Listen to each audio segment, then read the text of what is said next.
Om Shanti, everyone. Welcome. Welcome to the Monday workshop series.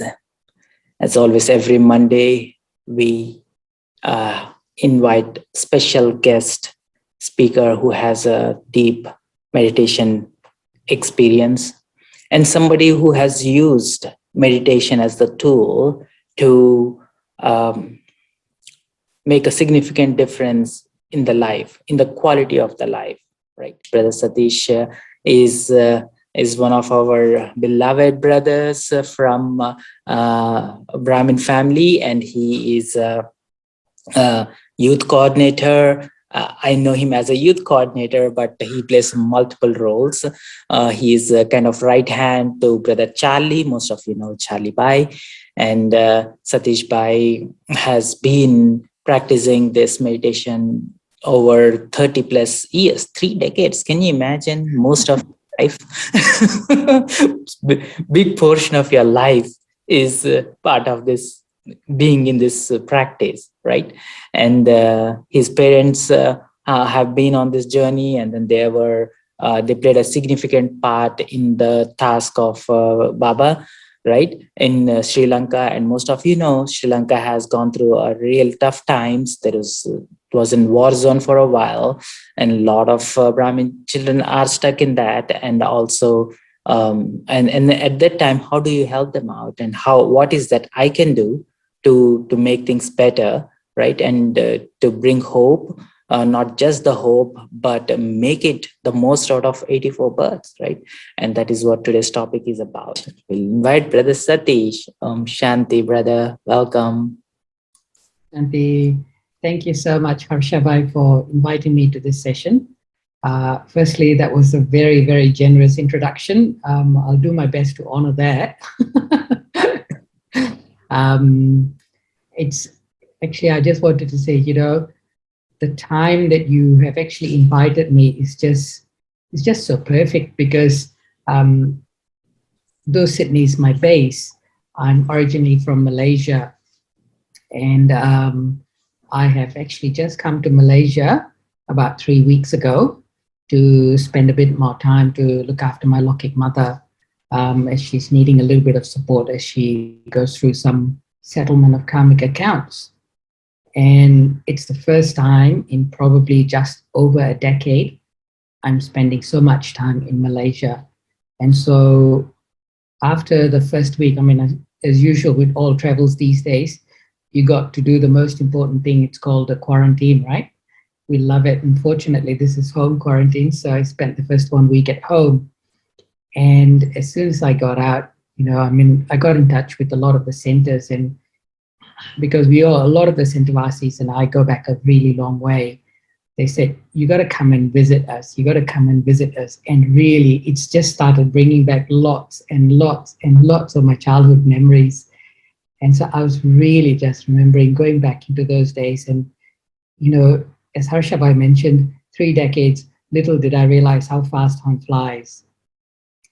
And I was just really just going through this whole process. And then Harsha gives me a ring and says, hey, are you available to, share your experience and tell us, what's kept you going and how you found this Brahmin life? And I thought, perfect timing, it just couldn't be any better. And so my journey actually starts way back in late 1987, when my Lokik father actually first came to Gyan. He wasn't particularly searching, but it was this little phase in his life when it was, there was just one storm after the other. Like how they say, when it rains, it pours.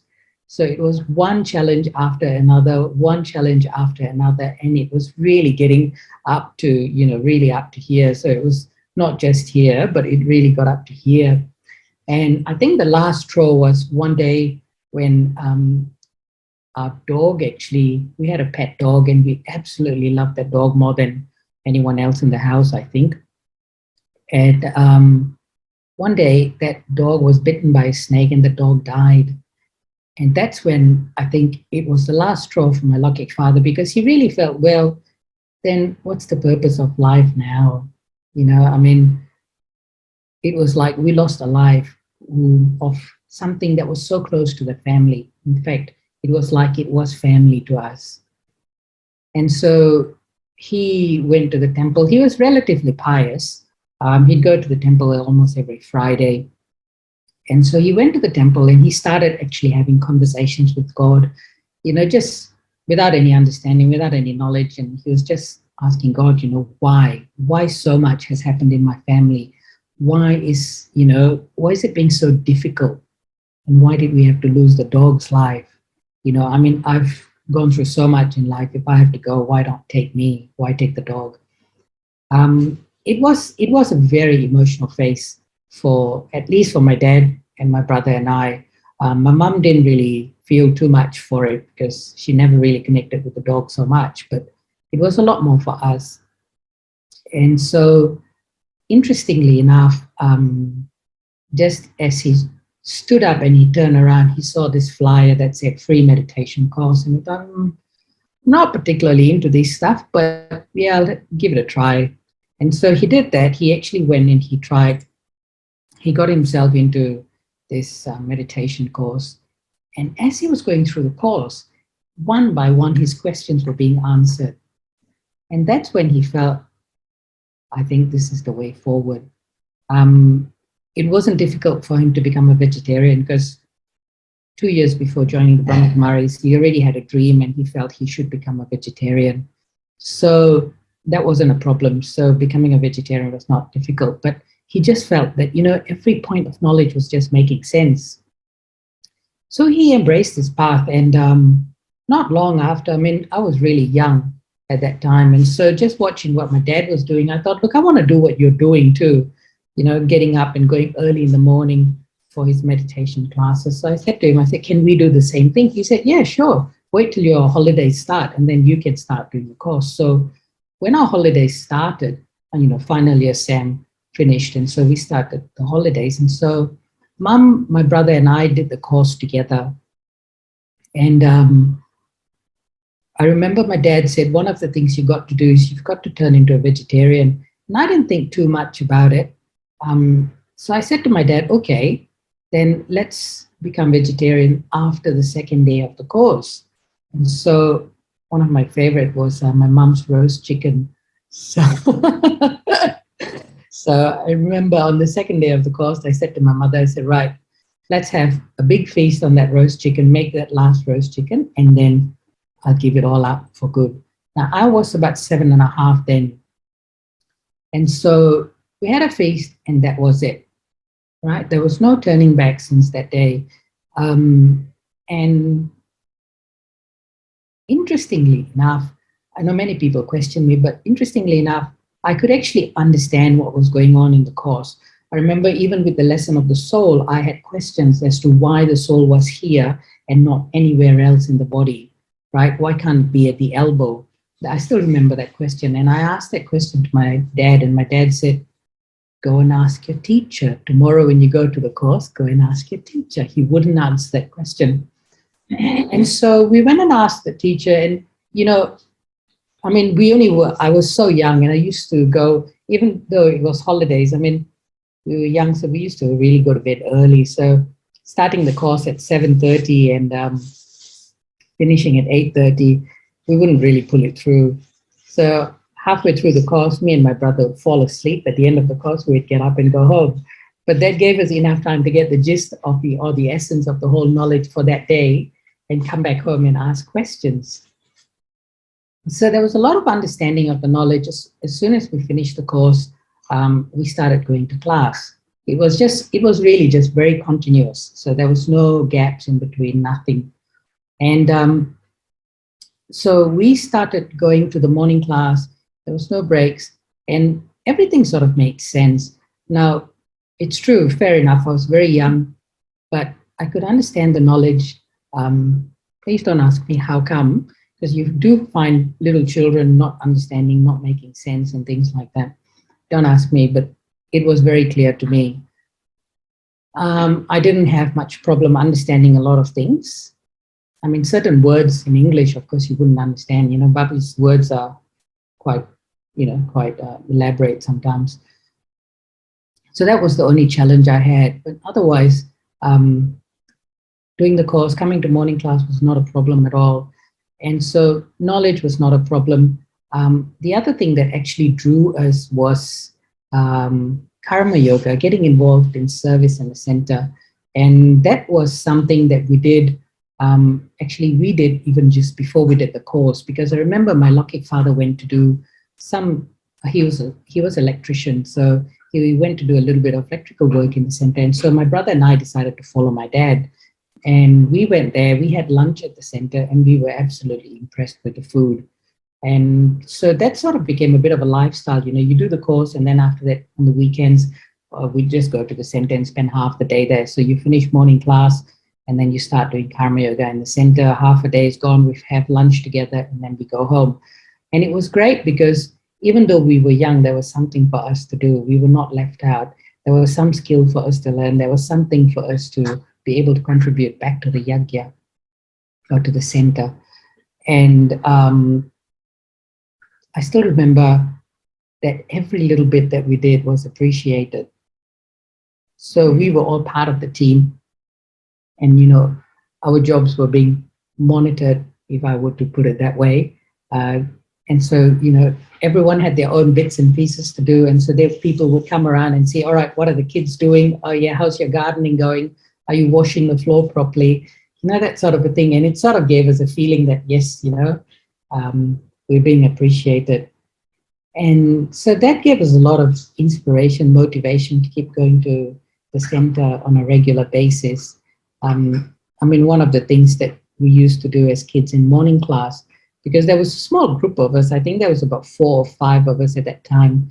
So what we used to do is we used to sit right in the front, and we used to have little Murali point competition just to see who took the most number of points, right? So sometimes, but you start writing from the minute the essence starts, and by the end of the Murali, we'd see, all right, who's got the most number of points? It was a bit of a game we used to play. Anyway, so that was what our childhood days were like. So that kept us going. That was going on for a while. And I think one of my major turning points was when I turned 12. My dad wasn't overly healthy over the years. And so he, being a government staff, he was able to take early retirement. And so he decided to, you know, opt out for retirement because he was sort of spending more time in the hospital than in the office.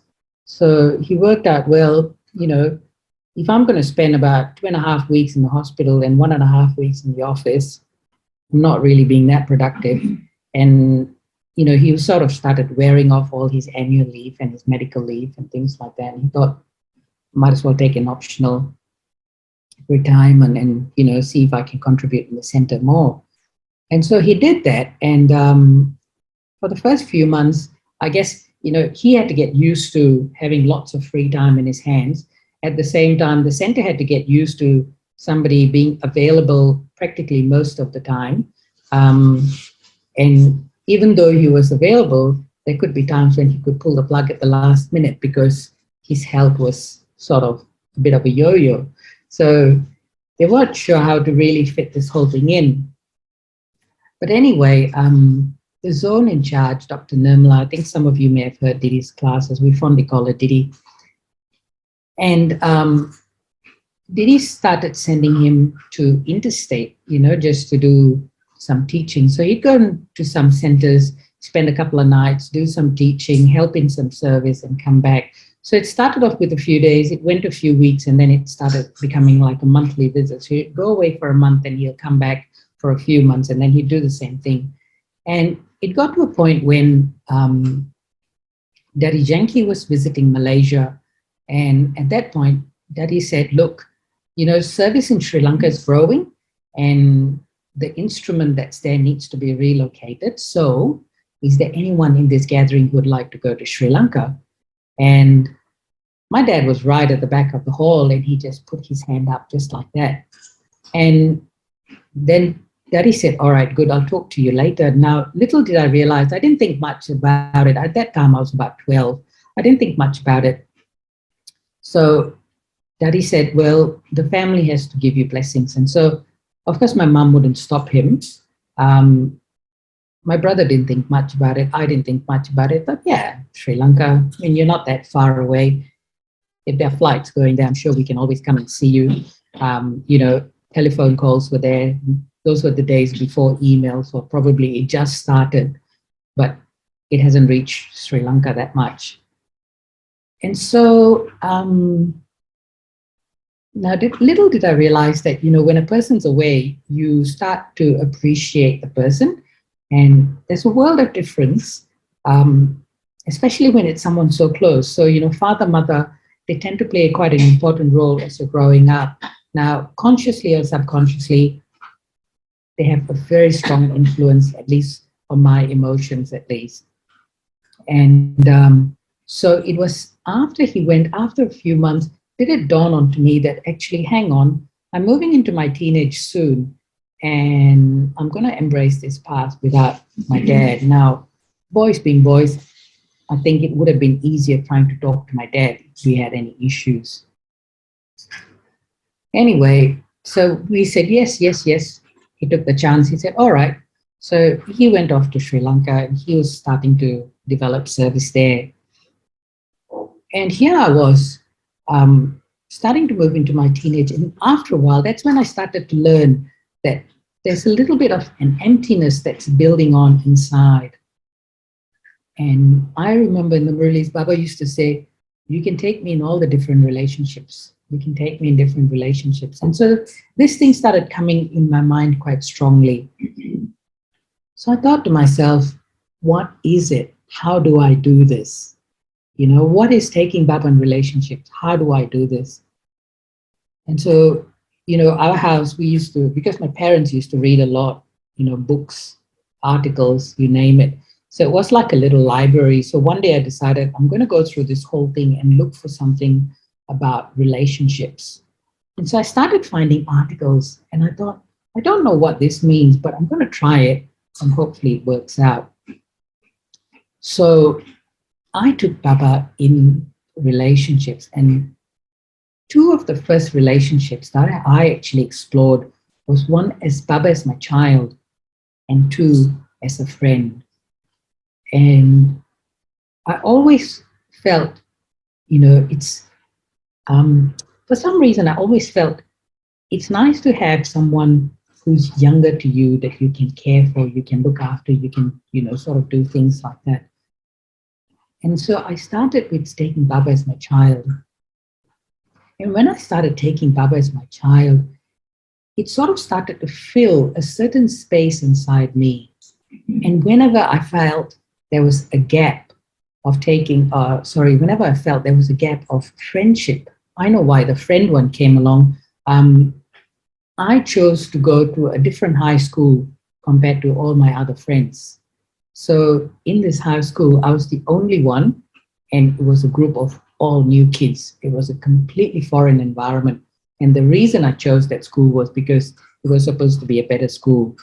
So I got in and I thought, Baba, can be pretty lonely out here, and you're going to be my friend, and you're going to keep me company all day. And so I really started exploring relationships with Baba. And that's when I realized that the first rule of thumb in having a relationship with Baba is to see him as my equal, to really see him as my friend. The day I start saying, Baba, you're God, and I am somebody down here, I will never build that relationship, because I am actually creating sort of like a wall between me and him, because I am making myself feel inferior and he's superior. But the day I break that wall and I say, good day, mate, how's it going? What are you up to? Have you got anything lined up for today? Should we go for a cuppa? That sort of a feeling. And the day I have that, that's the day I can actually deepen my relationship. I mean, we all probably teach the course. We've all done the course. And we tell people, you got to take God as your friend. You got to take God as your mother. You got to take God as your father. But what does it really mean? That's why I feel knowledge is great. As I was growing up, it was like, it's like food being offered to you, so you got all 36 varieties in front of you. But until you try each one of them, you will not know what it tastes like. Even though something looks orange in color, it could be sweet, it could be savory. How you know? Something could be pink and it could be savory. You wouldn't have a clue, right? So you can't tell. And so I decided to explore that really deeply. And I really started to find two things that came along. One, Baba filled that space, that emptiness, that loneliness that I was having. But also, two, it wasn't becoming very difficult to make friends, to find friends. I used to be a bit more shy, but what used to happen was people would come and talk to me, so that would make things easier. And so I found that that's one really interesting thing about taking Baba in relationships. Another thing that I really appreciated in this whole process of relationships was I felt Baba was real. You know, we hear so much in the Murli, but until and unless I have an experience with somebody, until and unless I build a relationship, I don't know if Baba's really real. I mean, practically speaking, I can have a connection with, let's say, Harsha, for example, because I can see him, I can talk to him, I can say, "Hi, Harsha, how are you?" He's going to reply and say, "I'm good, I'm no good." Right? But you come to the Brahma Kumaris, and the first thing they tell you is, you're not what you see in the mirror, you're beyond that. And guess what? Our meditation is also the same thing. You're going to meditate upon something that you can't see with your own eyes. It's just a dot. I mean, you sit down there and you think, what are you on about? You know, this is all not making sense. You got to meditate on something called abstract, a point of light that you can't see. And you're supposed to build relationships on this. So I really found that Baba was becoming very real, you know. So in my teenage years, I really used Baba a lot in this fulfilling this loneliness, you can say, or this gap of emotional gap in my life. And you know, sometimes all I have to do is just say, you know, Baba, it's just becoming really difficult. If there are challenges, I just say, Baba, it's so difficult. And I get answers coming from various directions, whether it's in the Murli, whether it's through friends who just randomly rock up to come and give you help, or even better, I sit down having a conversation with some strangers, and there you go, they start talking about this particular topic, and you think, that's interesting. You don't have a clue about what I'm going through, but somehow it feels like you're giving me an answer to what I'm going through. And so I really felt, because there was only one other person that I felt I could comfortably share my secrets with. There was only one other person I could actually express my challenges to. And I like to say it as it is. You know, communication wasn't one of the best things I was at, you know, during my school days. And so it wasn't the easiest thing to communicate across. But here was Baba actually just, it's like, you know, he's listening to me, and then he's just using his instruments to give me answers. So that made Baba feel very, very real. So that's when I started to appreciate, yes, Baba's real, Baba's knowledge is real. But the beauty is, it's still a bit challenging trying to have 100% faith, because there are times when you think, I'm going to leave this to Baba and Baba's going to help me fix this. And then nothing happens. You think, oops, what happened there? Was Baba not listening, or is he a bit deaf or something? But I sometimes feel it's really just, you know, things don't happen for a reason. And I just had to learn to accept that it's teaching me something. It was difficult. There are times when I just had to learn to deal with things. But it also just means that you can't just throw everything up in the air and just hope that God will fix everything for you. There are things that you got to do yourself, because some things involve work on yourself. So that was something that I really took a lot of benefit from, whether it's Baba as a child and Baba as a friend. And I remember in my college days, I think Valentine's Day was quite a big thing. And I just thought one day I felt, oh, Papa, this is becoming a bit boring. You know, everyone else has got a reason to go and buy a flower. I haven't got a reason to buy a flower. And everyone else has got a reason to give gifts to people, and I haven't got a reason. And so one evening after school, I went to Papa's house, had my evening meditation. And I remember I just had this feeling, because my house used to be not very far from the center. It was like just 5 minutes walk from the center. And I was walking home and I just thought, why don't I take Baba as my beloved and walk home? I've got 5 good minutes, really 5 solid minutes. And I said, Baba, if you're the supreme beloved, I want you to give me that experience of what it's like to be your lover. And really just walking hand in hand with Baba back home. And it was such a sweet, fulfilling feeling. Till today, I remember it. And that was really the first experience of true God's love. And that's when I really appreciated it. And I thought, why? Now I know what God's love is like. So I really embraced those moments. I sat back and I started reflecting and I thought, you know, what people give each other is so temporary, but Baba's love is so unlimited, and he doesn't even have the slightest expectations of me. He's accepted me for what I am, who I am. It doesn't matter what I look like, doesn't matter what I've got, but he's just there, just giving. And it was just so pure, so, you know, you just feel so comfortable, so safe, so serene. It's like, you know, you've got all the other qualities.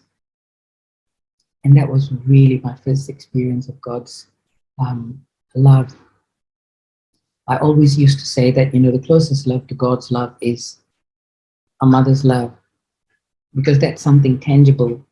But in saying that, human beings are human beings. And so no matter how unconditional they may be, there is a certain element of expectation. It might be extremely subtle, it might be extremely mild, but there is a certain element of expectation. And it's just normal, right? Even though mothers say, I don't expect anything from you. I know some mothers, they would say, no, I don't expect anything from you, but, you know, in non-verbal communication, you can pick it up. So it was a really priceless experience of Baba's love. And that sort of helped me because, you know, as you start getting older, you start getting more exposed to a lot of things, whether it was work, whether it was relationships. I remember when I was in my youth age, my parents never really forced me into this. So I was given a lot of freedom. I mean, because you know what it's like in Asia, when you come from a young age, you know, you're sort of expected to carry on the legacy or the tradition, as they say. But both my parents never really forced us into it. So my parents really gave us a lot of freedom to do what we wanted to do. And I remember being a very outgoing character, outgoing person, I sort of got to a midlife, well, it's not a midlife crisis, a mid-young age crisis, I could say. And I thought, is this the path I really want to continue? I've seen a lot of benefits. Yes, I can absolutely vouch for God's existence. I can totally say he is definitely teaching it. I've experienced it. I've tested him. I can tell you stories because, I mean, I came from a young age, and, you know, until and unless, for me, I feel, until and unless you really challenge Baba, you wouldn't know if he really exists, if he's really God, if he's, you know, if he's really there for you. So I've really tried him at a lot of levels. And so I still remember there was a time when I sort of got to this point where I thought, is this the life I really want to lead? And so I sat back and I just said to myself, maybe I should observe myself for a whole month and just go through what I have gained and what I think I will get by, you know, taking up a different life where I focus on my career, build my dreams, and move forward. So I sat back and I observed everything and I thought, I weighed the pros and cons of everything really well, whether it was in terms of, what Baba wants of me and what the world expects of me. What will I be getting? What will I be doing? And in this whole thing, I found the thing that I am truly is I'm a very people-oriented person. And so being a very people-oriented person, I'm a person of feelings. And so I felt what the world out there has to offer me is very limited. Um, whether it's human love, whether it's materialistic gain, it's very temporary.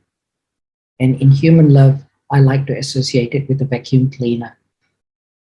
Because, you love somebody today, first it starts with one phone call a day, and then slowly it starts increasing because the expectation increases. And all it takes is you just miss one birthday phone call or a text message. And then you've got to go through this whole rigmarole of why did you miss it? What was your excuse? It's only 2 seconds to send a text.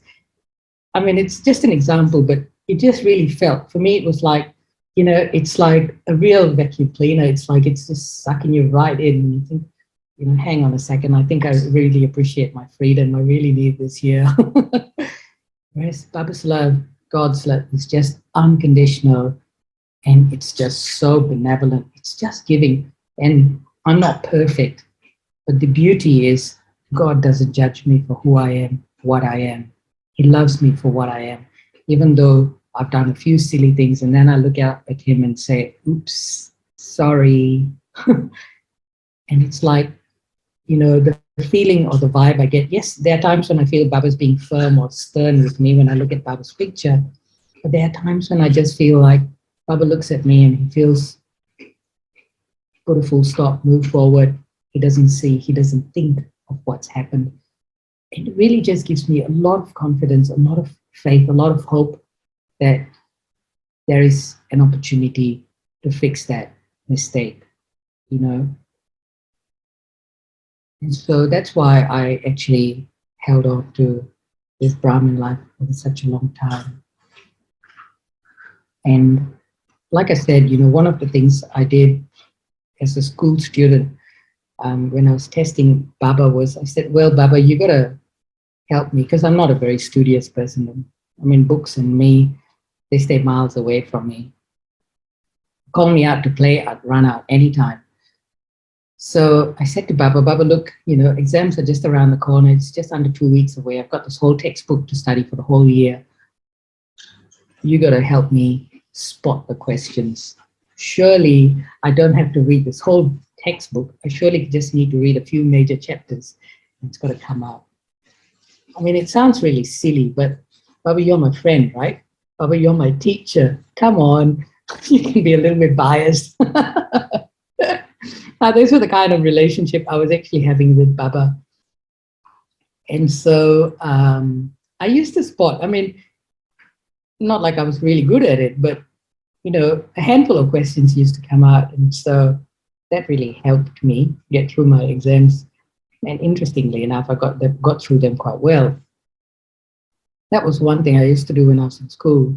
When I started working, I've got a bit of an IT background, so that's my professional background. And when I started working, at one point I was a bit of a hardware engineer where I was supporting desktops. And so there are times when, you open up this whole computer and you look at it and you think, it could be either this or this is the problem. They're one of two things. Now, I can't go back to management and say, I need to try to replace these two things before I know what's exactly faulty. Both parts are quite expensive. And if you replace that too, you're better off replacing the whole computer. So I'd sit there and look at the problem and say, Baba, you got to tell me which one. One of two. I can't replace both. And there are times when I really get this feeling, right, try this one. And I replace that and it works. It works like a dream. And I've done that a few times. And it was things like this. I know it sounds really silly, but that's what friends are for, right? They're there to help you. They're there to guide you. Some of them are great. Baba's the ocean of knowledge. What is it that he doesn't know? And so I said to Baba, Baba, definitely you know the answer. Definitely there's a way you can guide me. And I really feel that's how Baba's really helped me through and through. I did all these things really just to help myself or understand or to prove to myself that one, Baba is really there. you know. And the other thing is when you listen to the Murli or when you go through challenges in life, and really when it feels like, Brahmin life is just getting too difficult, it feels like, Baba's expectations on the children is he's somewhere else and we're somewhere else. It's almost impossible to achieve it.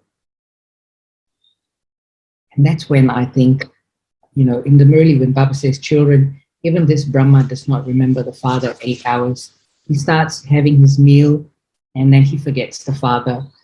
And another line that I really like from the Murli is when Baba says, children, the destination is very high. And I just feel, Baba, you are really very human because it makes me feel that, Baba understands, even though Shiv Baba is not part of the cycle, he understands that the destination is very high and it's totally fine. It's like, you might fall down, but don't just stay down there, get up. We all make mistakes. And Baba totally understands, and it just makes me feel, Baba, you're really so human. So I think these were just a few things I just really wanted to highlight as I went through my journey. I want to pick up something else just after this, but I just thought maybe if we could have a few minutes meditation. And I'd like to pick up, this was my journey in terms of what I was doing through my Brahmin life to keep myself going. But it was not just me alone on this journey. There were a few influential people who played a key role in my life, and I'd like to share what they've done for me and how they've supported me. So maybe if we just sort of went into a little bit of a meditation, I want to share this meditation that I used a lot, especially in my teenage and my youth days, because I feel it's great when you need to have a bit of sort of private space. And it's a meditation that we call going into my room. Because what I'm going to do is I'm actually going to create a room that's really private to me. So that's my personal space, and I don't have to have a physical personal space, but I've got a personal space up there that I can actually share with myself and I. All right? So if I could invite all of you to just sit comfortably, doesn't matter how you want to sit. And let's just go on a journey, starting with just being aware of what's around you. Just being aware the sounds, the lightings.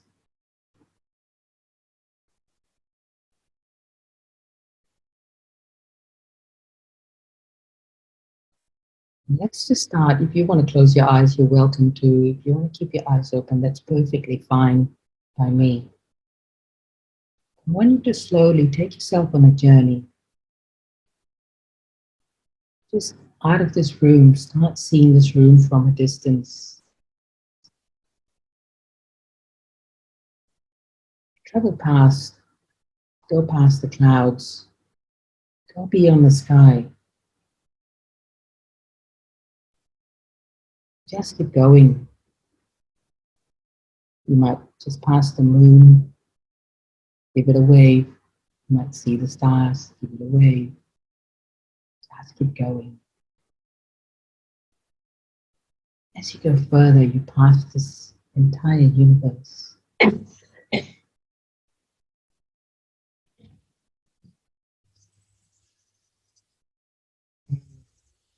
You come to a space, there's absolutely nothing. It's a space just for you. Here's your opportunity to create a room for yourself.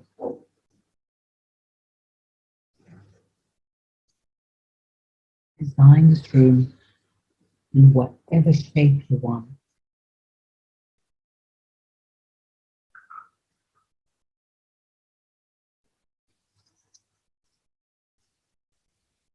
It can be as big as you want. It can be as small as you want.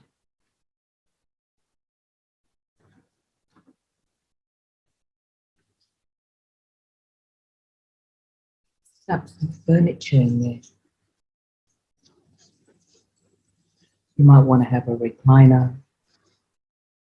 You might just want to have a couch. You might just want to have a chair. Put up some pictures.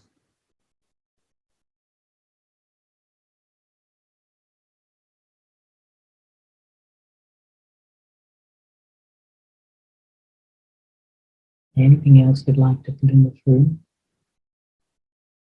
Some flowers, maybe?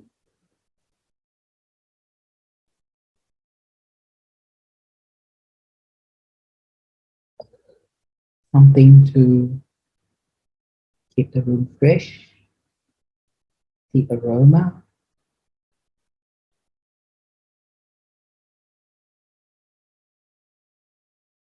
If you want to have some candles, maybe? This is your personal room. No one else but one person will be allowed in. Just one.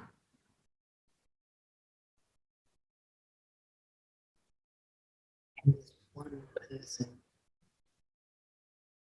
is someone who loves, someone you trust, someone you feel comfortable in their presence.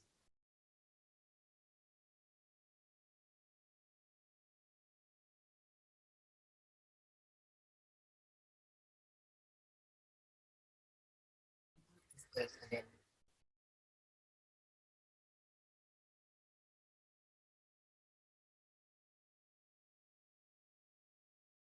Show them around the room.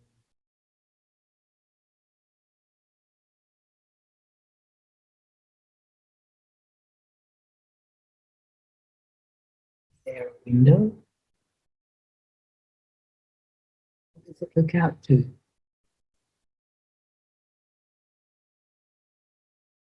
Take this person. Show this person out the window.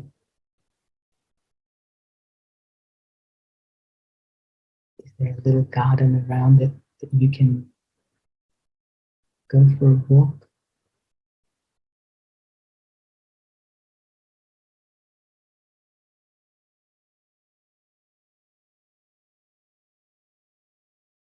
Take this person around.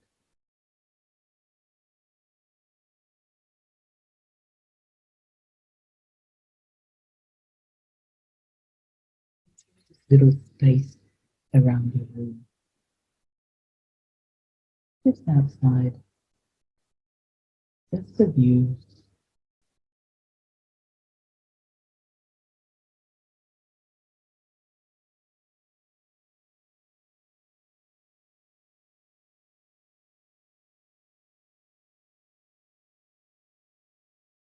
Gradually come back inside this room.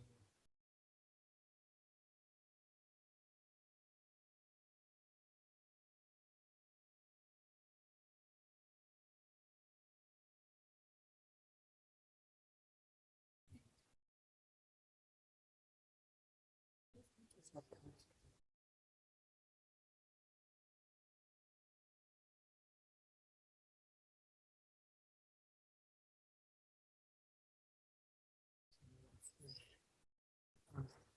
question you like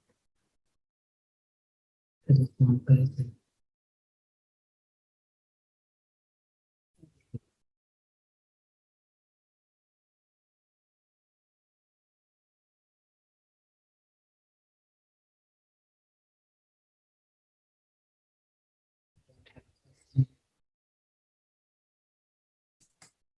I want to tell this person how your day went.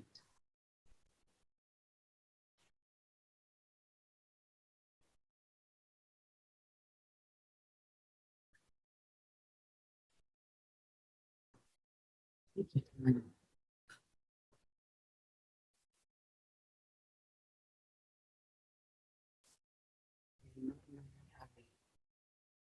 In this space,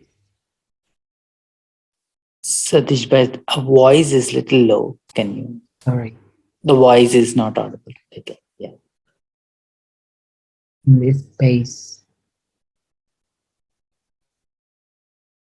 it's just me and this person. It is my private space. I can ask, I can tell, and I can express myself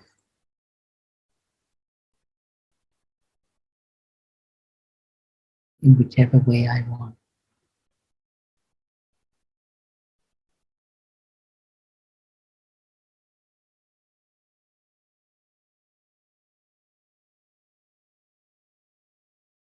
This is your private space. This is your private room.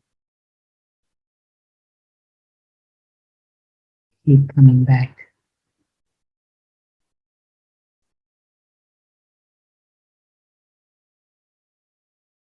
Whether in good times or challenging times, use this space.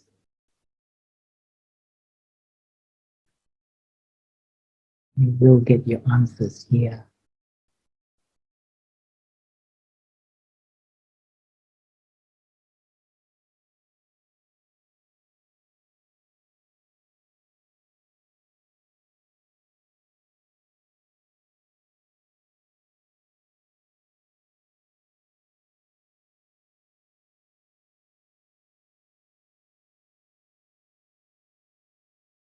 When you're ready,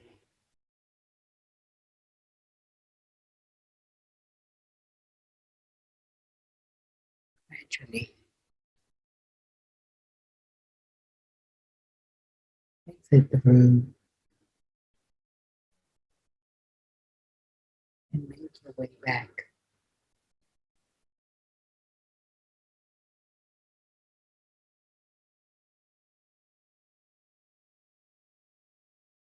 Back into this space, passing the sun, the moon, the stars, into planet Earth, and back into this room.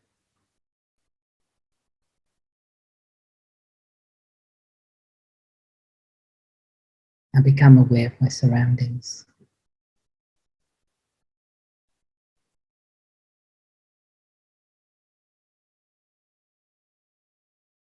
The noise, the sounds, and the space around me.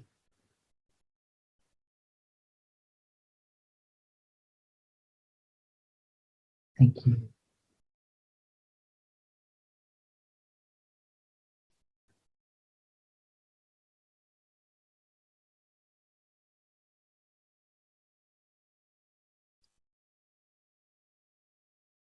As I was saying earlier, on this lovely journey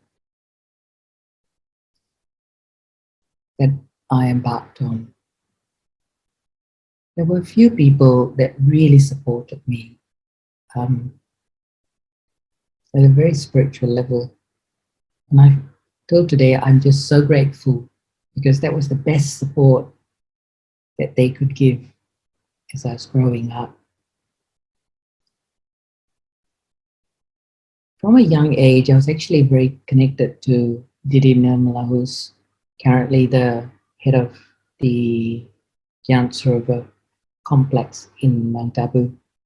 She's also the zone in charge for what we call as the director of Asia Pacific region. And the other one was Daddy Janki, who was the former head of the organization, as you all know. So I was very blessed to have such a good connection with them, and they played a very important part for me because, especially Didi Nirmala, she used to advise me on what I could do and what would be best for me, be it in terms of work, be it in terms of my education, be it in terms of my own spiritual progress. And I sort of chose to allow for that to happen. I gave that opportunity to my seniors to actually play that role. And their advice has always had a spiritual slant to it. So they would offer me something, their suggestion, their thoughts, and what their feelings were that was best for me. And then the ball was in my court. It was a choice. Those of you who know Didi well, she's a person with a few words. So even if you sat with her for 20 minutes and you just went on and on and on and on and on, she'd come back to you with a one-line answer. She's brilliant with that. If you sent her a 4-page email, you'd get a 2-line reply. And it's like, she's just hit the nail, you know, she is just great with that. It's a skill I don't think anyone else in the Yagya has. She is just so good. And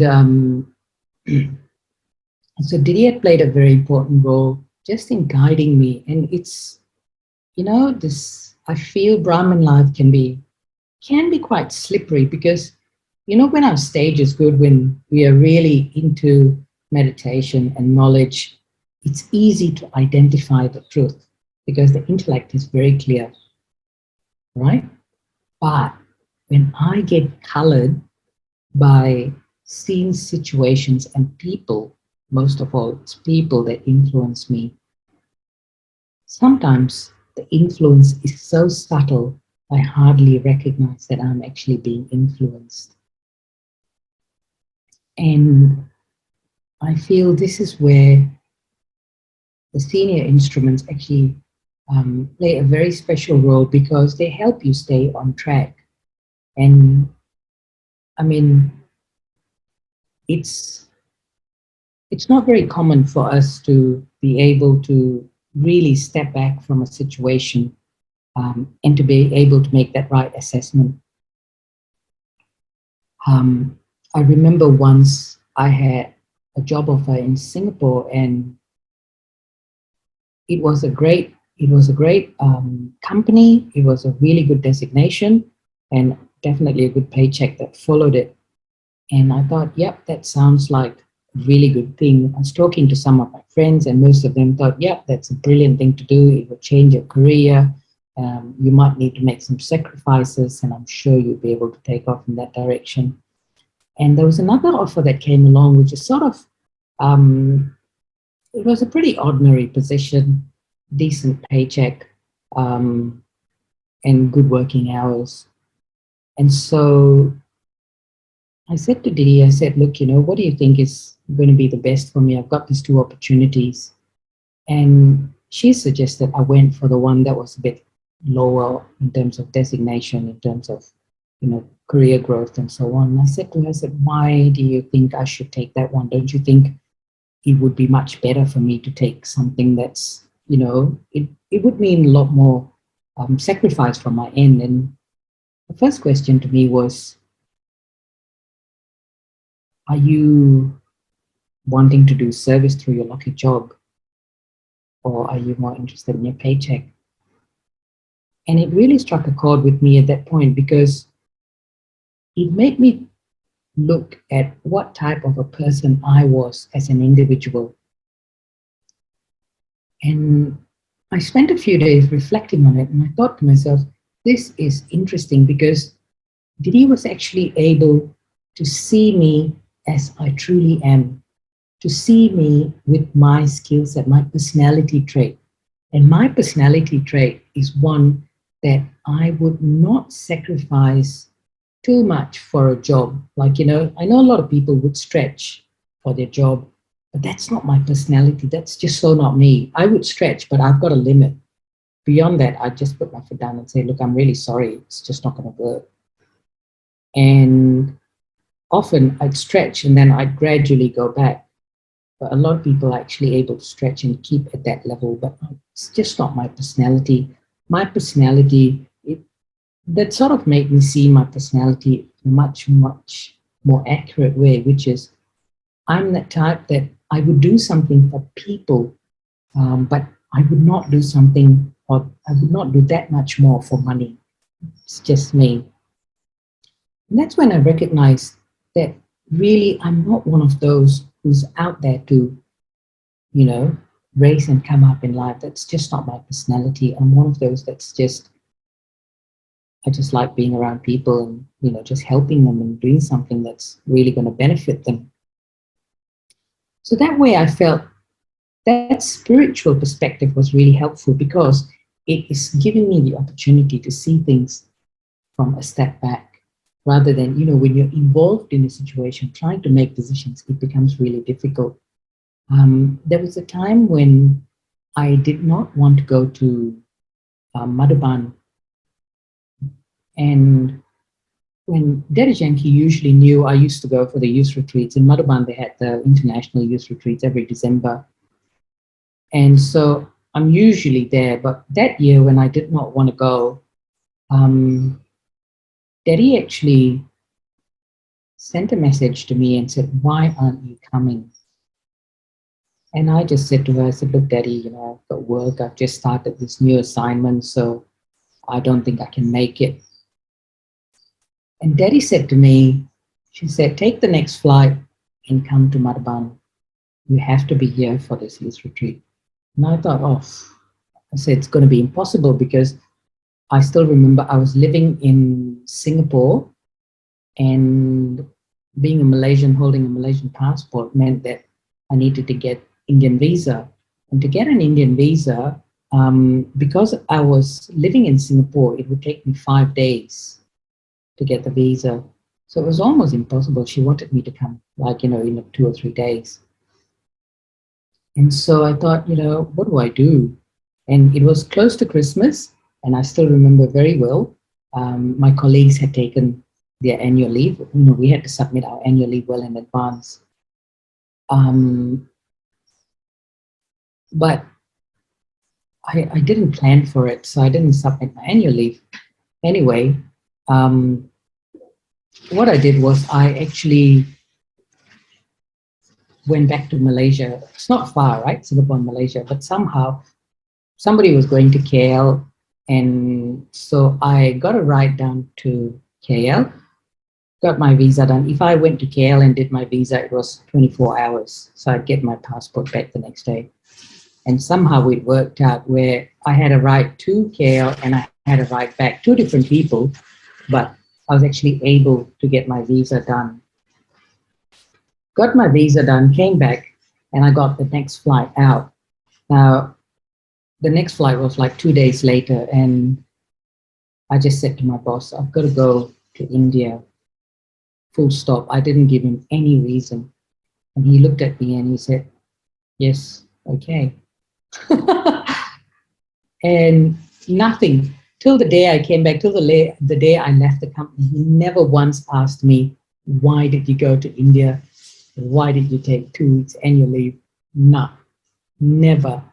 Anyway, I got to Madhuban. Daddy looked at me. She said, you know why Daddy called you? I said, no. And she said, it's because you are spiritually stuck.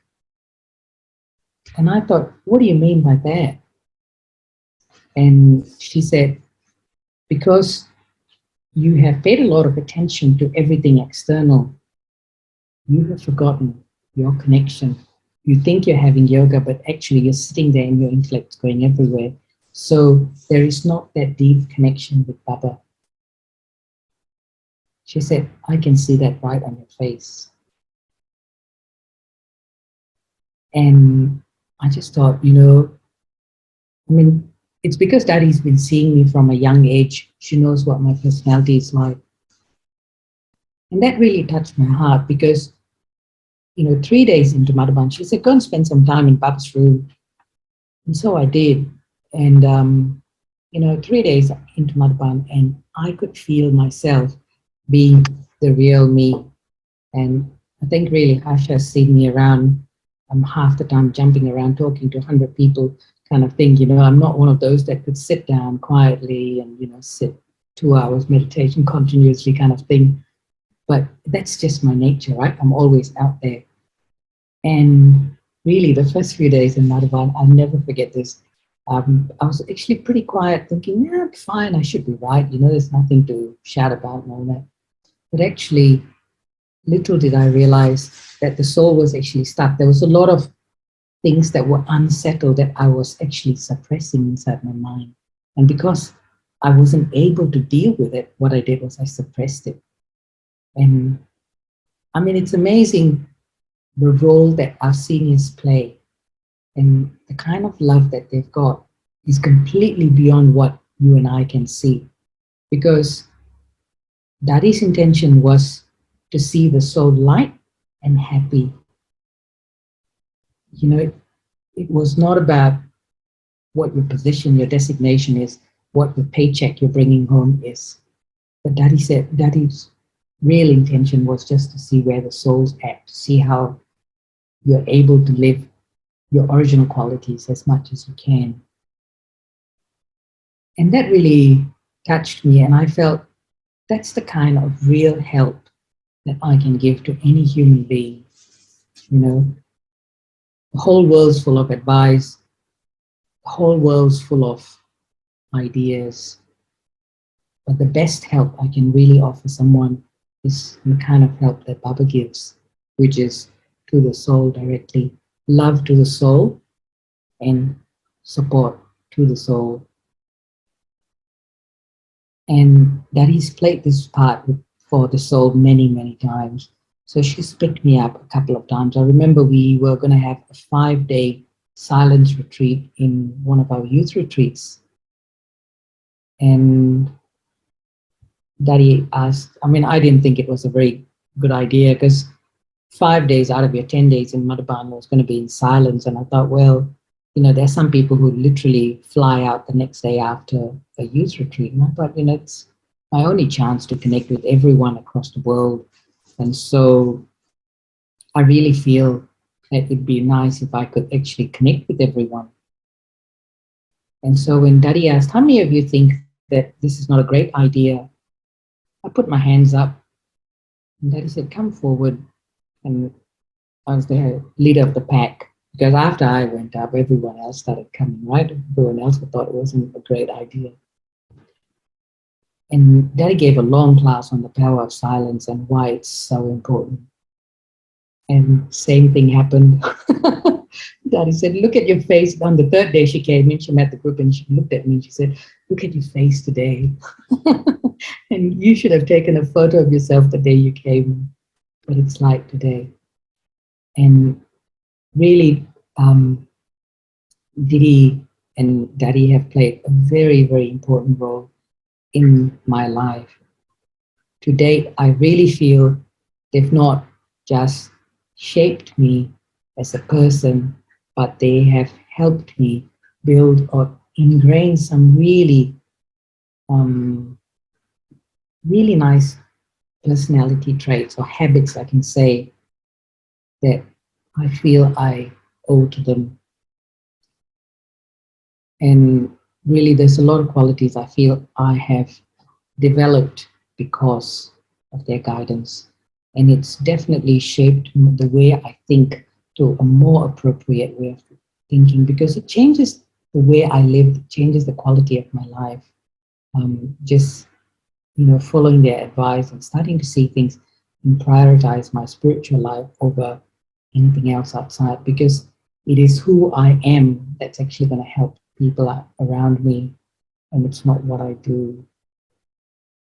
Um, I know it's easily said than done, but that's really it. That is the reality.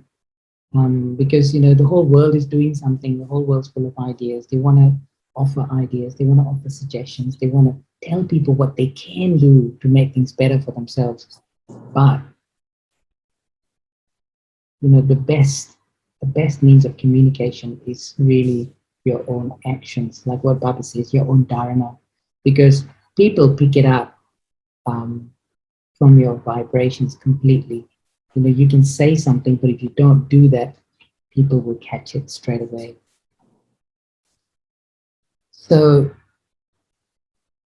yeah, really, I just thought it was quite important for me to have that connection, and I feel it's important for all of us today to have that connection with our seniors, because they play a vital role in our spiritual progress. Um, I'm not sure if everyone would agree with me today, but I feel my spiritual life um, is the basis of quality living. Regardless what I'm doing and what I'm getting out there, I could be somebody really famous out there, but as Baba says, everything in this world is temporary. And that's really led me to something I've been really thinking a lot about lately. Because anything you do, you could be a celebrity out there, even in Brahmin life, Baba calls this the diamond chains. And the diamond chain is really service. Sometimes we get trapped in service. Sometimes we get trapped in the position of service that I'm holding. I could be a center coordinator. I could be, Ken's favorite example is the paperclip department head.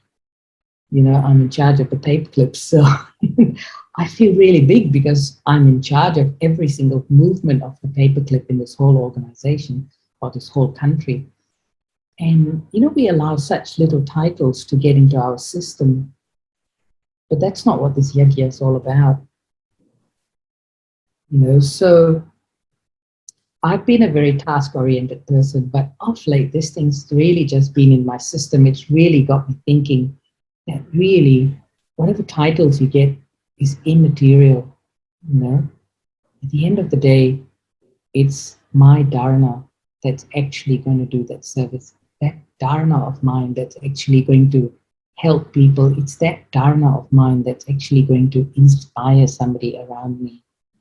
So regardless how much I say and do, if I don't have it in my life, if I don't live it, it means nothing. I remember there was a time when I was really low in my Brahmin life. You know, I think the system still continues where you can only go to Madhaban once in a season. And I was really low. And I mean, if you've had much connection with Dr. Namla, you'd know she's pretty strict with the system. So, being my, zone in charge, I said to Didi, Didi, I feel really low and I know I can't go to Madhaban to see you. Can I meet you in Australia and have a chat? It sort of was going to be like hitting two birds with one stone. So I could go for a holiday and meet her at the same time. And she said to me, come to Madhaban. And I thought, wow, that's a big bonus. And, truly, sometimes I think in a normal person's way of thinking, you think going for a holiday is a great getaway. You sort of reinitialize everything and then you can carry on with life. But sometimes going for a holiday is really just like, suppressing what you've got, enjoying what you need to at that point in time. And when you come back to your homeland or come back to your house, then you realize, gosh, I've still got to deal with this. And so going to Madhaban was really a bonus because, I mean, it's a land of magic. That's all I can say. Every opportunity I get to go, I will definitely go. I will definitely go. It's a place where you just get answers to whatever that's going on. There are times when I felt I'm not getting any answer, and just before I leave Madhaban, I get answers. And I think that's what our life is like. There's so many things that's happening around us, and it's so easy for us to get into this thing that, life is just miserable. It's just so unfair. I don't get it. Why is it me? Um, and so questions will always be there. Questions will always be there. But just going to Madhaban, I feel it's like a place of magic where you just get answers that are very comforting, that's very satisfying to your heart and to your soul. So I thought that was a really big bonus.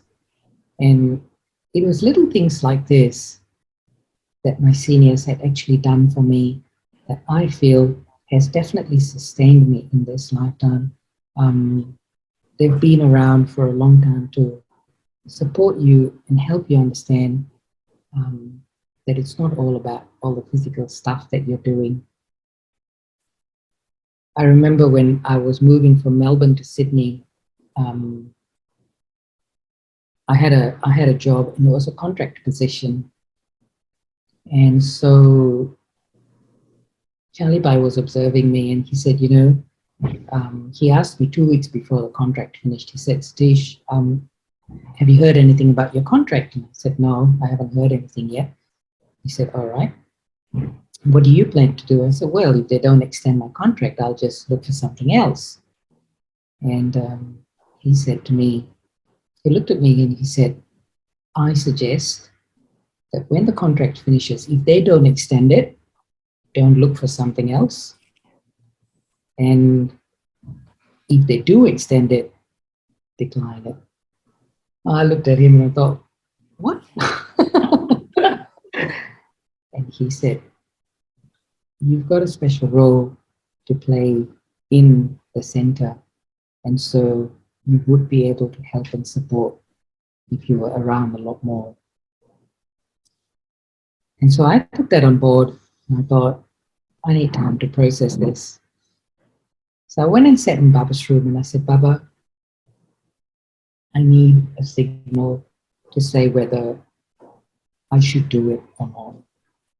Should I take on Charlie Bai's suggestion? Do you think I've really got something to do?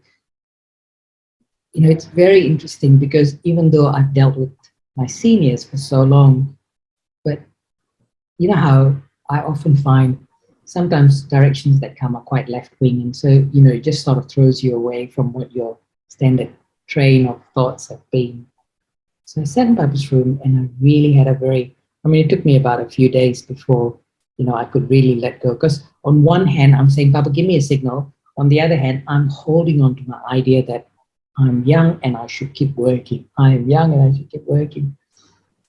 And then one day at Amritvale, I said, all right, I'm just going to let go of this.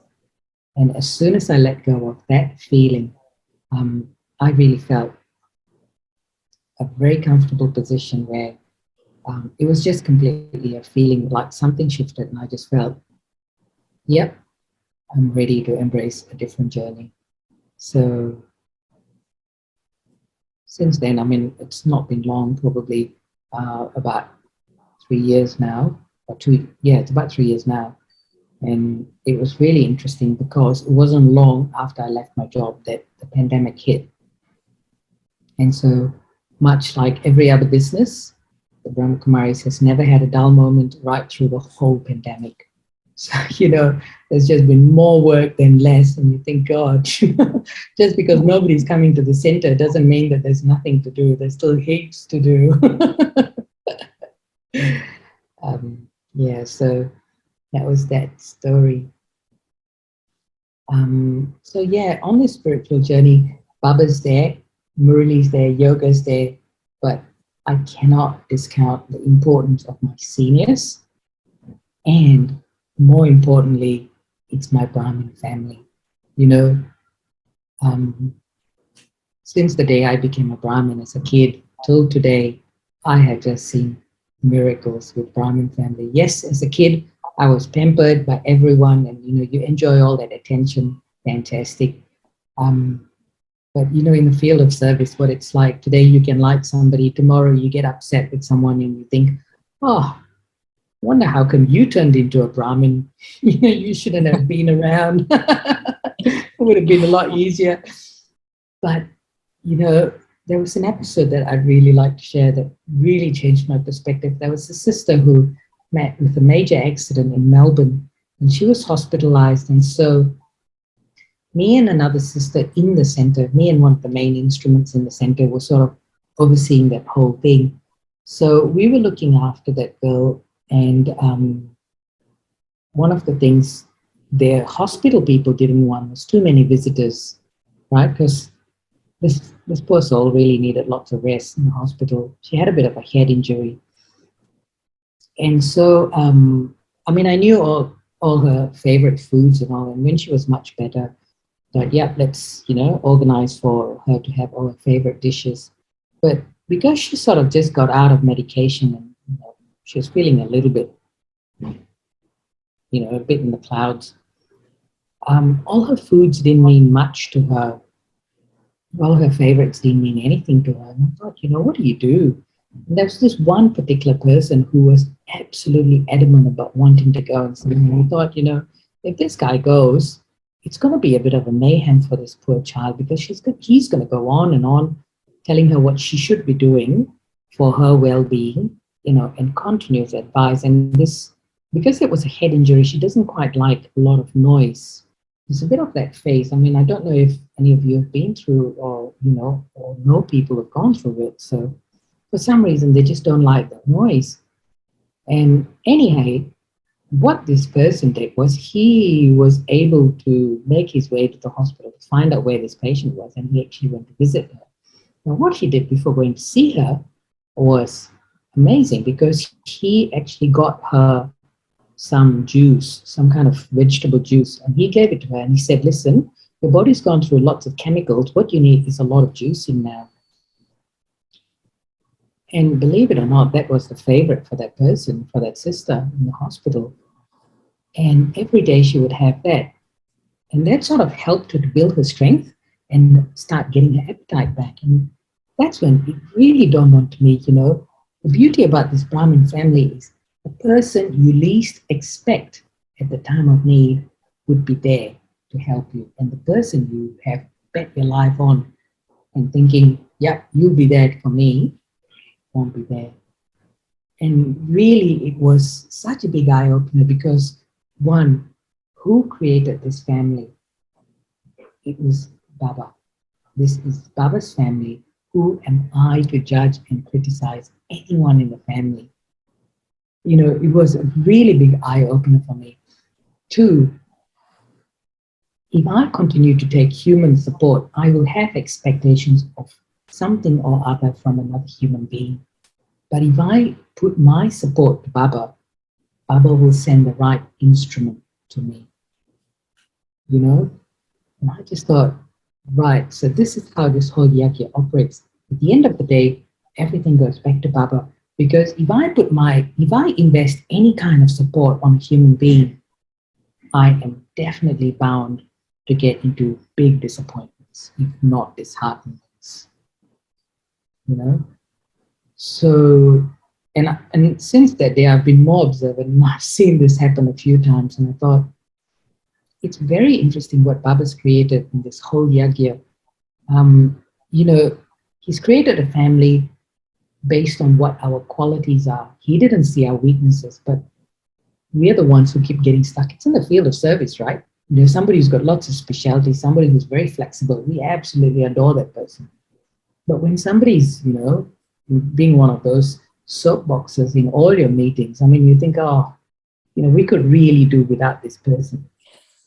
But in Baba's task of establishment, no. It's completely, sometimes I just think, I got to start seeing the way Baba sees this family and sees this soul or that soul. And then I start accepting everyone for who they are. Otherwise, there's just going to be so much discrimination, so much judgment. In Baba's eyes, it's not. He sees us in our perfect form, and that's why.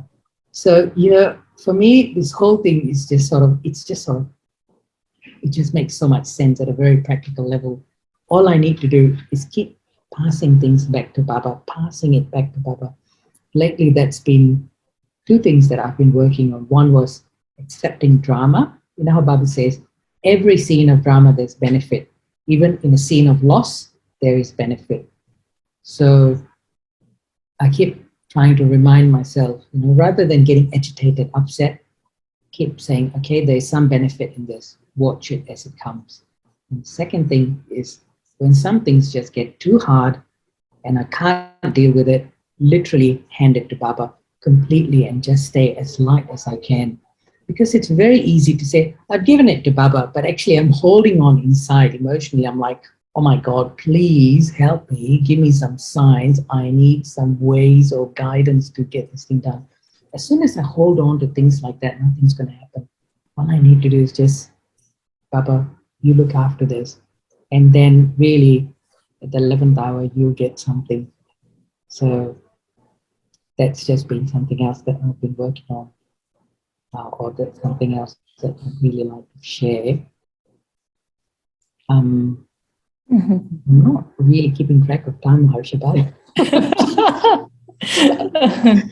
And it's so beautiful how you're sharing, and especially the subtle aspects about making something abstract and intangible to be more tangible. I think we can wrap up with a nice meditation.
Om Shanti. So much. Thank you. Thank you, Sathesh Bhai. Thank you, everyone. Yeah, sure.